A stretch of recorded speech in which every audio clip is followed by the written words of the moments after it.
When the power of love overcomes the love of power, the world will know peace. Good morning, everyone.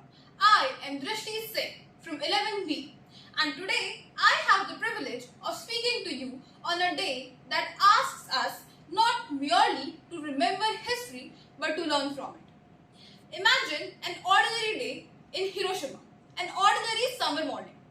Children were going to school, people were going to work, shops were opening, families were beginning their day. The city was alive with all the ordinary things that makes a city feel like home. But nobody knew that this morning of Hiroshima of 6th August 1945 would become one of the darkest moments of human history. At approximately 8:15 in the morning, the United States dropped an atomic bomb on Hiroshima known as Little Boy. In an instant, an enormous explosion tore through the city. Buildings collapsed, fire spread, thousands of lives were lost immediately, while many more people died due to radiation exposures, burns, and severe injuries. The estimates suggest that by the end of 1945, approximately 1,40,000 people had died due to the after results of bombing and its aftermath. And then, before the nation could even recover from this tragedy, the United States dropped another bomb on Nagasaki just 3 days later, on 9th of August 1945, on Nagasaki, named as Fat Man. Again, a city was devastated. Again, thousands of ordinary lives were lost. By the end of 1945, around 74,000 people in Nagasaki were estimated to have died. On August 15, 1945, Japan announced its surrender, bringing the Second World War to an end. Now, I could stand here and tell you 20 more facts about the bombing. But the real question is, what are we supposed to learn from all of this? Because if Hiroshima and Nagasaki remain nothing, just more than the answers to an question of history examination, then we have surely learned the dates, but we have definitely missed the lesson. The real lesson is peace.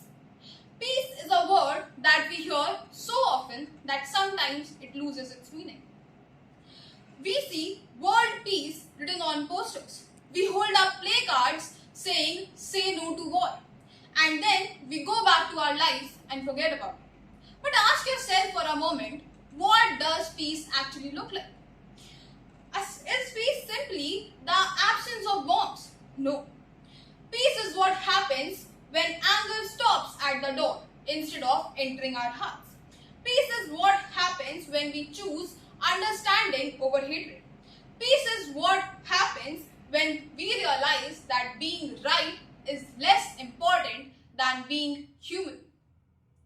And perhaps that is why the story of Hiroshima and Nagasaki still matters even after 80 years of the tragedy. But you know what is the most beautiful thing about humanity is? We can turn tragedy into a promise. We can turn memory into a moment. And we can turn pain into a reason to choose peace. Today, when we say Hiroshima and Nagasaki, let us not just remember the sound of explosions.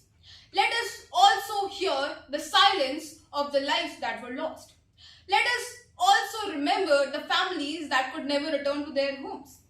Let us also remember the survivors who carry not only physical scars, but also memories that could never be erased. Let us remember, before there is a battlefield, there is an argument. Before there is hatred, there is misunderstanding. Before there is peace, there must be a choice. And today, let us make that choice. Let us choose destruction, dialogue over destruction.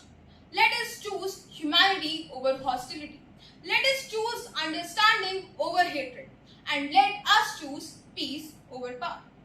And today, if you remember only one thing about my speech, let it be this. Hiroshima was not just a warning of what humans could destroy. It was a warning of what humans must protect: our cities, our families, our friendships, our planet, and above all, our humanity. Because peace is not the responsibility of somebody else. Peace is not the responsibility of the presidents alone. Peace is not the responsibility of the governments alone. Peace is neither the responsibility of the world organizations alone. Peace is the responsibility that we all carry on our shoulders. So today, let our slogans not just be "say no to war." Let it be this: we will never inherit hatred. We will